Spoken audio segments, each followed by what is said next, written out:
네, 모닝 인사이트 시간입니다. 요일별로 전문가들의 시각 함께 체크해보고 있는데요. 네, 오늘은 유한타증권의 송태원 과장님 함께 모셨습니다. 과장님 안녕하세요. 네, 안녕하세요. 네, 최근에 뉴욕 증시 흐름이 좋습니다. 오늘 3대 지수 모두 52주 신고가를 경신을 했었는데 나흘째 올라가고 있더라고요. 네, 맞습니다. 사실 미국 시장에서 계속적으로 산타랠리가라는 표현을 써도 되겠죠? 네. 네, 산타랠리가 계속적으로 나오게 되면서 시장이 52주 신고가를 계속적으로 갱신을 하는 모습을 보이고 있는데 이런 흐름 자체가 사실 내일 시장에서에 대한 FOMC 회의 결과 내용 네. 이거에 변곡점이 나올 수 있는 부분이 있기 때문에 뭐 아직까지 추가적으로 정말 더욱더 강해진다라고 표현을 하기에는 조금 어려울 수도 있는 부분이 있기는 하겠지만 네.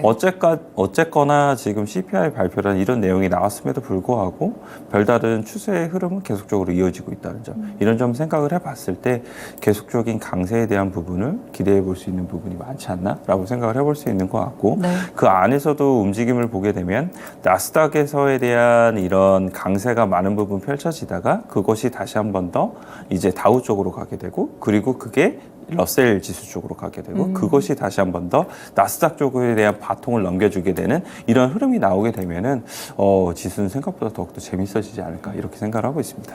네, 그렇군요. 일단 간밤에 발표됐던 저희 또 물가지수 봐야 될 것 같은데 소비자 물가지수가 지난달 기준으로 일단 예상치에는 적절히 좀 부합을 한 것 같아요. 데이터를 좀 어떻게 해석하셨을까요? 네, 말씀을 하신 것처럼 예상치에 부합하는 이 수치가 나오게 됐어요. 사실 우리가 봐야 될 것이 얼마만큼이나 전년 대비 올랐는가, 네. 혹은 이제 예상치 대비 어떻게 됐는가 이러한 부분일 텐데 역시나 전년 대비는 아직까지는 높은 부분이 있습니다. 지금 CPI 같은 경우에 전년 대비 3.1%가 나오게 되면서 원래 연준이 이제 실시하려고 하는 게 2%인 거잖아요. 네, 그거 대비는 그렇죠. 아직도 괴리가 좀 있다라고 보시면 될 것 같고요. 그는 CPI 같은 경우에는 전월 대비에 대한 이 수치는 약간 올라가게 돼요. 10월달 전월 대비가 0.2% 이제 상승을 했었었는데 네. 11월달 같은 경우에 0.3% 상승을 하게 됩니다. 하지만 그럼에도 불구하고 시장은 그렇게 크게 중요하지 않다라고 얘기를 하고 있는 거죠. 그만큼 CPI 관련돼서 이미 인플레이션이라는 것 자체가 많은 관심도는 이미 어느 정도 떨어져 있다라는 네. 것을 다시 한 번 더 확인을 했다라고 보시면 될 것 같고요. 사실상 여러 가지 관련된 서비스에 관련된 지표라든지 아니면 주거비라든지 이런 부분은 많이 오르기는 했습니다만 그럼에도 불구하고 유가가 사실상 많이 하락이 나오게 되면서 네. 이런 부분을 어느 정도 다 상쇄를 해줬다라고 보시면 될 것 같고요. 이 월가에서도 나온 내용을 보게 되면은 이 먼저 프린시팔에서는 이 11월 인플레이션 자료는 미 연준의 금리 인하가 금리 인하 선회를 시장이 기대하는 것이 적절하지 않음을 보여주고 있다라고 네. 얘기를 하고 있습니다. 12월 FOMC에서도 인플레이션이 충분히 하락할 때까지 이 통화 긴축을 유지하겠다라는 이런 매파적인 기조가 강조가 되게 될 것이다라고 얘기를 했고요. 네. 피치에서도 보게 되면은 이 11월 이 근원 CPI 지표가 연준이 2024년 3월에 이 금리 인하를 하는 것이 시기상조임을 다시 한 번 더 강조할 명분이 되고 있다라고 이야기를 하고 있습니다.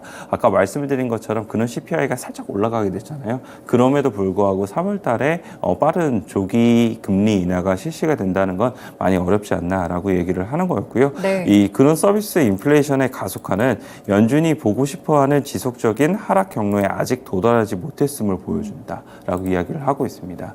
이 파월 연준 의장이 사실 예전에 변호사 출신이었었잖아요. 네. 그렇기 때문에 이 증거에 입각한 이러한 주의를 많이 이제 할 수밖에 없다라는 이런 분석도 많이 나오고 있거든요. 그렇군요. 그래서 사실상 데이터 디펜던시를 많이 사용을 한다라고 얘기를 네. 하고 있는데 그런 부분이 갑작스럽게 이렇게 데이터 디펜던시가 아닌 먼저 선제적인 부분으로 갈 수 있겠느냐 이런 부분을 생각을 해봤을 때 생각보다 우리의 기대감은 금리 인하가 빨리 나올 것으로 기대를 하고 있기는 하지만 생각보다 그건 조금 더 길어질 수도 있지 않을까라고 생각을 하고 있습니다. 네, 그렇군요. CPI에 대한 분석들도 함께 좀 들어봤습니다. 그리고 지금 보니까 사실 뭐 물가지수에서도 유가에 대한 하락 부분들이 좀 많이 반영이 된 것 같았던데 여기서 좀 계속 유가가 하락하고 있더라고요. 맞습니다. 사실 유가 같은 경우에 지금 다시 한 번 더 70불이 깨지게 됐죠. 네. 사실 이렇게 되면서 경기 침체에 대한 부분이 조금 더 시장에서 많이 이야기가 나오는 것이 아닌가라고도 생각을 해볼 수 있는 것 같아요.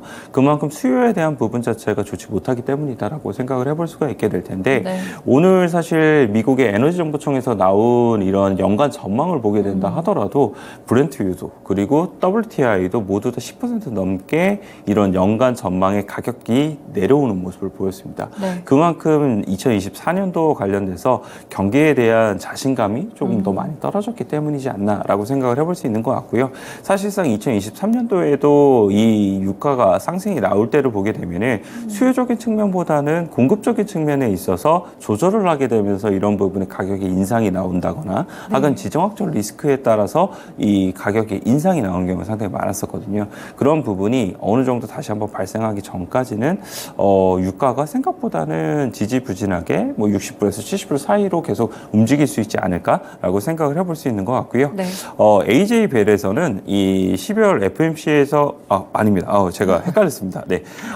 이 파이낸셜 타임즈에서 나온 시나리오가 한 네. 세 가지 정도가 나오게 됐었던 부분이 있었었는데 이 부분을 사실상 이제 보게 되면은 이 미국의 하루 이 석유 생산량에 대한 부분이 어느 정도 이야기가 있었다라는 부분이 있게 됩니다. 네. 이 파이낸셜 타임즈에서 나온 내용을 보게 되면 미국에서의 생산량 자체가 예전에는 사우디보다 상당히 낮았었는데 그것이 사우디보다 훨씬 더 지금의 생산량은 많이 지금 발생을 하고 있다는 거죠. 네. 이에 따라서 사실상 이제 사우디에서 계속적으로 감산을 하고 있기는 하지만 그럼에도 불구하고 원유를 마음대로 조절을 하지 못하기 시작을 했다라고 얘기가 나왔던 부분이었었고요. 네. 이 월가에서도 나온 내용을 사실상 보게 되면은 이 계절적인 영향 등을 고려를 하게 됐을 때는 원유가 다시 한 번 더 상승을 할 수 있다라고 얘기는 하고는 있어요. 하지만 그런 부분 자체가 요즘 사실상 한파에 대한 부분이 많이 사실상 진행이 되게 돼야지만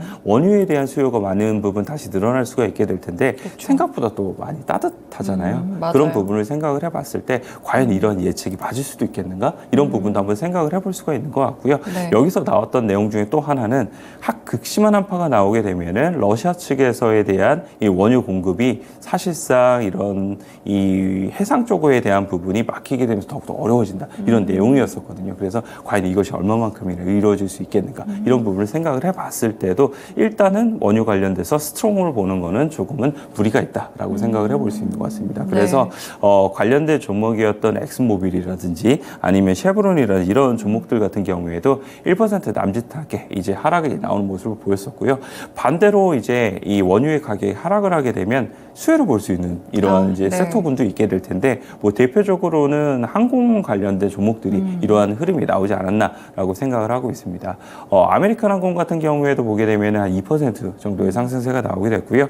유나이티드 항공 같은 경우에도 한 1.3%의 이런 상승이 나오게 됐었는데 이러한 점을 국내로 이제 생각을 해보게 됐을 때는 국내에서도 역시나 이제 항공 관련된 종목들이 유가가 큰 폭의 하락이 나올 때마다 다시 한 번 더 반짝반짝 거리는 모습을 보였었는데요. 예전에는 이제 항공기 관련돼서 이야기를 드릴 때마다 대형 항공사보다는 LCC가 좋습니다. 네. 라고 얘기를 많이 했었는데 요즘에는 오히려 반대가 되는 부분이 있는 것 같아요. LCC보다는 차라리 대형 항공사가 더 나을 수도 있다라고 말씀을 드리고 있습니다. 사실상 LCC 같은 경우에는 내년도에 대한 연간 전망에 의해서 보게 되면은 사실 내년도가 역성장이 나올 걸로 예상이 되고 있거든요. 그 이유를 보게 됐을 때는 결국은 티켓 가격에 있어서 2023년도가 비정상적으로 고가에 팔던 이런 티켓 가격이 많았었는데 그것에 대한 정상화가 2024년에는 이루어질 수밖에 없다는 거죠. 그렇게 되면 결국은 이런 부분을 타개하기 위해서는 더욱더 장거리 노선이 많아진다거나 아니면은 이제 비행기를 더욱더 많이 도입을 하게 되면서 운항 편수를 늘린다거나 이런 부분이 필요하게 될 텐데 아직까지 그런 부분이 많이 유연하다라고 이야기를 하고 있습니다. 그래서 LCC 관련된 업체들은 조금은 보수적인 관점에서 바라보시는 게 맞다라고 말씀드리고 싶고요. 다만 대형 항공사들 같은 경우에는 가장 발목을 잡고 있던 게 화물이었었어요. 그렇죠. 그 화물 부분이 4분기 때 성수기로 들어가게 되면서 이 화물 부분에서 오히려 실적을 견인을 해줄 수 있는 부분이 있게 됩니다. 그래서 대한항공에 대한 주가 자체가 LCC들보다도 훨씬 더 좋게 움직이는 흐름이 나오는 것이 여기에 기인을 한다라고 보시면 될 것 같고요. 네. 뭐 관련된 투자 아이디어를 활용을 하시고 싶으신 분이라면 더욱더 대형 항공사 쪽으로 보시는 게 맞다라고 말씀을 드릴 수 있을 것 같습니다. 네, 유가 하락에서 항공주들까지 같이 연결을 해드렸는데요. 이와 더불어서 최근에 천연가스 가격도 좀 떨어지고 있다고 하는데 이쪽도 그럼 비슷하게 좀 좋지 않은 쪽으로 봐야 될까요? 천연가스 관련돼서는 말씀을 하신 것처럼 사실 이런 흐름 자체가 상당히 더욱더 과격하게 움직이는 경우가 많은 것 같아요. 네. 특히나 미국에서에 대한 천연가스 가격이 우리가 많이 눈으로 보게 되는 경우가 상당히 많았었는데 그 관련돼서도 이제 이 수요에 대한 부분 그리고 생각보다 따뜻한 기후 이런 부분에 있어서 많은 부분 천연가스에 대한 부분이 이제 가격이 하락이 나오는 경우가 상당히 많은데 네. 어쨌거나 이러한 부분 자체가 에너지 가격이 크게 다른 움직임이 보이지는 않을 거라고 예상을 하고 있습니다. 어느 정도 대동소이한 추세가 나올 가능성이 상당히 높기 때문에 그런 부분에서 보게 된다 하더라도 천연가스 가격도 역시나 너무나 강하게 보시기보다는 일단은 지금은 중립적인 입지에서 보시는 게 맞지 않나라고 생각을 하고 있습니다. 네, 알겠습니다. 이렇게 또 천연가스까지 함께 투자 전략 체크를 해드렸고요. 본격적으로 개별 종목들 조금 더 들여다볼게요. 보니까 이 베이저스의 우주기업이라고 볼 수 있는 블루 오리진이 이번에 15개월 만에 로켓 발사가 또 재개됐다는 소식이 있더라고요. 네, 맞습니다. 사실 시장에서는 그렇게 크게 많이 회자가 되지는 않았어요. 왜냐하면 뭐 발사를 한 것도 아니고 앞으로 발사를 하겠다라고 얘기를 그쵸? 하는 네. 부분이어서 사실 크게 회자는 되지 않았음에도 불구하고 제가 가지고 나온 이유는 사실상 관련된 기업들이 2021년도, 2022년도 때 발사를 어느 정도 진행을 하고 나서 그리고 많이 쉬었단 말이에요. 네. 그리고 요 근래 사실상 보게 되면 버진 갤럭틱 홀딩스가 더 이상 이제 이 자금 지원을 하지 않겠다라고 얘기가 나오게 되면서 맞아요. 주가의 흐름도 좋지 못한 모습을 보이고 있기는 하지만 그럼에도 불구하고 계속적으로 스페이스X가 사실상 발사에 대한 부분을 진행을 하게 되고 성공을 하게 됐던 부분이 있었었고요. 다시 한 번 더 아마존의 블루 오리진이 18일 날 지금 발사를 하겠다라고 예정을 하고 있는 만큼 그런 부분에서 많이 이러한 이제 투자 심리가 회복이 나올 수 있다라고 생각을 하고 있습니다. 네. 또한 내년도 사실상 보게 되면은 내년이나 내후년까지 스페이스X가 이제 IPO를 하겠다라고 얘기를 했던 부분도 있었었거든요. 네. 그래서 이런 부분까지 만약 진행이 되게 됐을 때에는 충분히 다시 한 번 더 많은 주가의 상승이 나올 수가 있게 될 텐데 지금 주가의 이 가격의 위치를 놓고 보게 되었을 때에는 이 해외도 그렇고 국내도 그렇고 모두 다 바닥권에서 위치를 하고 있거든요. 그런 점을 생각을 해봤을 때 충분히 지금 접근을 해볼 만하다라고 생각을 해볼 수 있는 것 같고요.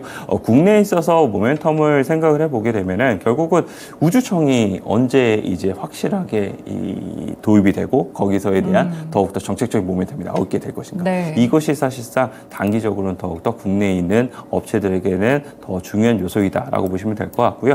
국내에서는 사실상 가장 큰 기업은 하나 에어로스페이스랑 하나 시스템 정도가 될 수가 있게 될 텐데 그 기업들은 사실 이런 이슈로는 크게는 움직이지는 않아요. 네네. 그래서 그 외에 다른 종목들을 보게 됐을 때는 인텔리안테크라든지 AP위성이라든지 아니면 컨텍이라든지 이런 종목군들이 될 수 있을 것 같고요. 전 그중에서도 신규 종목인 컨텍이 가장 이런 이슈에 민감하게 움직일 수 있지 않을까 이렇게 생각을 하고 있습니다. 네, 알겠습니다. 다음 종목으로는 메타 체크해 볼게요. 메타도 한 2% 정도 올랐던데 뭐 뉴스가 있었을까요? 사실은 이 뱅크 오브 아메리카에서 투자 의견을 상향 조정을 했기 때문에 네. 상승이 나왔다라고 보시면 될 것 같고요. 사실 메타 같은 경우에는 다른 이런 매그니피센트 7 대비 훨씬 더 주가의 움직임은 좋지는 못했어요. 뭐 물론 올해는 주가가 상당히 재미나게 움직였던 부분이 있기는 했지만 네. 그럼에도 불구하고 다른 업체들이 훨씬 더 많은 부분의 상승이 나왔음에도 불구하고 이 메타 같은 경우에 좀 제한적인 움직임이 나왔던 부분이 있었었거든요. 그런 점 자체가 사실상 이제 메타가 사업 비즈니스 모델에 대한 변화가 이루어지고 있었던 부분이 있었었는데 그것이 아직까지 자리를 좀 잡지 못했기 때문이다라고 보시면 될 것 같고요. 네. 이 광고 사업 부분에 대한 부분이 계속적으로 수익화에 대한 부분이 상당히 많은 부분 진행이 되고 있고 그리고 그것이 이제 결국은 더욱더 미래 먹거리 사업인 AI라든지 메타버스라든지 이런 쪽으로 가고 있는데 원래는 메타가 사실상 메타버스 쪽에 더욱더 힘을 실었었잖아요. 네. 그런 부분이 요즘은 AI 쪽으로 조금 더 힘을 실고 있는 것 같아요. 그런데 이 뱅크 오브 아메리카에서는 이 AI 쪽 관련돼서도 메타가 많은 잠재력을 갖고 있다라고 평가를 하고 있는 거고요. 그에 따라서 사실상 대형주에서 탑픽이다라고 이야기를 하고 있습니다. 이래서 메타 같은 경우에는 뭐 오늘 2% 상승이 나오기는 했습니다만 추가적인 상승이 충분히 나올 수 있다라고 저도 생각을 하고 있고요. 만약 내년도에 이 애플의 비전 프로가 나오게 되고 다시 한 번 더 메타버스에 대한 이러한 흐름들이 더욱더 좋아지게 되면 메타의 주가 탄력도 더욱더 좋아지지 않을까 이렇게 생각을 하고 있습니다. 네, 메타가 또 목표가가 상향 조정된 부분들이 있었다는 점 체크해 보실 수 있겠고요. 네, 다음으로 어제 사실 필라델피아 반도체 지수가 상당히 좋았었는데 일단 오늘도 상승을 하긴 했어요. 최근에 보니까 브로드컴 쪽에서 주가가 굉장히 급등하더라고요. 네, 맞습니다. 사실 필라델피아 반도체 오늘 추가적인 상승 나올 줄 몰랐어요. 그러게요. 예, 네. 전일 워낙 크게 올랐었던 부분이 있었기 때문에 차익이 발생하지 않을까라고 생각을 했었는데 추가적인 상승이 나오게 됐고요. 말씀을 하신 것처럼 이제 이 브로드컴 관련돼서 4% 정도의 상승세가 추가적으로 나오게 됐는데 이틀 동안 거의 한 13% 정도 맞아요. 상승이 네. 나왔어요. CT에서 긍정적인 의견에 대한 부분이 계속적으로 나오고 있는데 결국은 펜리스 업체로서에 대한 브로드컴이 더욱더 AI 쪽에서도 할 일이 많아진다라는 것이 결국은 투자의 포인트이다라고 네. 보시면 될 것 같고요. 이에 따라서 사실상 전일 시장에서 펜리스 관련된 업체들이 주가가 조금 더 많이 좋았던 것이 아닌가라고 생각을 하고 있습니다. 그래서 이런 부분은 일정 부분 이제 주가에 반영된 부분이 있기는 합니다만 네. 그럼에도 불구하고 필라델피아 반도체 지수 계속적으로 상승이 나오고 있고 그리고 업황에 대한 턴어라운드에 대한 기대감이라든지 이런 부분을 생각을 해봤을 때는 지금까지 못 올랐던 반도체 섹터를 계속적으로 찾아나가는 이런 과정이 이 국내 시장에서도 이어질 수 있지 않을까 이렇게 생각을 하고 있습니다. 네, 그렇군요.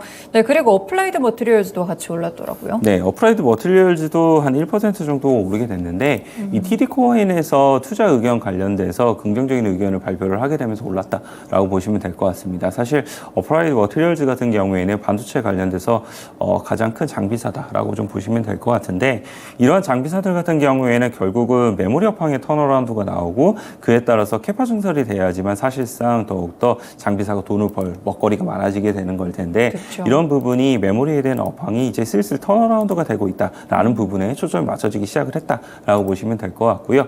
미중 이 마찰에 대한 부분이 있게 되는데 미중 마찰이 되기 시작을 하게 되면 사실 선당 공정에 대한 부분에 대해서 많이 막고 있잖아요. 그쵸. 그렇게 되면 이 중국 쪽에서는 결국은 어쩔 수 없이 레거시에 대한 투자가 더욱더 많아지게 될 텐데 그것이 이제 어플라이 머티리얼즈에게는 많은 수혜로 작용을 하게 될 것이다라는 의견이었습니다. 그래서 이런 부분은 일정 부분 국내에 있어서도 중국향 장비에 대한 매출이 있는 회사들 같은 경우에는 충분히 더욱더 많은 활용도가 있을 수 있다라고 생각을 하고 있고요. 네. 국내에 있어서는 주성 엔지니어링이라든지 아니면은 넥스틴이라든지 이런 회사들이 중국향 매출이 많은 만큼 이런 부분에서 충분히 투자 아이디어로 활용을 해볼 수 있다라고 보시면 될 것 같습니다. 네, 알겠습니다. 미증시에 대한 분석들 종목까지 들어봤고요. 그러면 오늘 국내 증시 출발 전망이랑 주목할 만한 종목도 같이 알려주세요. 국내 증시 같은 경우에 오늘 부합권 출발을 할 걸로 예상이 되고 있습니다. 사실 네. 아까 말씀드린 것처럼 FOMC 회의 결과가 내일 나오기 때문에 그런 부분에 있어서 국내 시장이 오늘 방향성을 갖기는 매우 어렵다라고 생각을 하고 있어서 섹터 및 종목별 차별화가 오늘도 진행이 되는 그런 시장이 될 것이다라고 보시면 될 것 같고요. 다만 이제 계속적으로 나오는 이야기가 대주주 요건에 대해서 상향을 하겠다, 검토를 한다, 뭐 이런 이슈가 나올 때마다 코스닥을 중심으로 지수에 대한 상승세가 이루어지는 경우가 상당히 많은데 네. 오늘 같은 경우에도 그런 뉴스가 만약 확정이 되게 되면 그때는 공격적인 매수가 필요하다라고 말씀을 드리고 싶고요. 만약 그렇지 않게 되었을 때는 결국은 종목별 차별화 나올 가능성이 상당히 높다라고 생각을 하고 있습니다. 그래서 오늘 가지고 온 종목을 말씀을 드리게 되면은 아까 앵커님께서도 이제 뉴스에 대한 내용을 말씀을 하셨던 부분이었었는데 삼성전자랑 ASML이랑 이 1조 원 관련돼서 투자를 단행을 하겠다 이런 그쵸. 이야기가 나왔던 네. 부분이 있어서 그 관련된 종목을 가져왔다라고 보시면 될 것 같고요. FST라는 종목 가지고 왔습니다.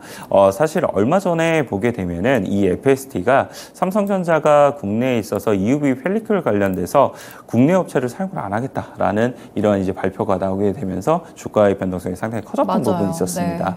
그럼에도 불구하고 제가 FST를 말씀을 드리는 것은 사실상 이제 삼성전자가 일어나면서 어떤 부품을 가져갔던 부분은 없었었어요. 그런 점을 생각을 해봤을 때는 결국은 EUV 펠리클 관련돼서 지금은 이제 수율이라든지 많은 부분을 고려를 했을 때는 미세이 화학 거를 사용할 가능성이 상당히 있기는 하지만 결국은 이런 부분을 2원화, 3원화 시킬 가능성이 상당히 높다라고 생각을 하고 있고요.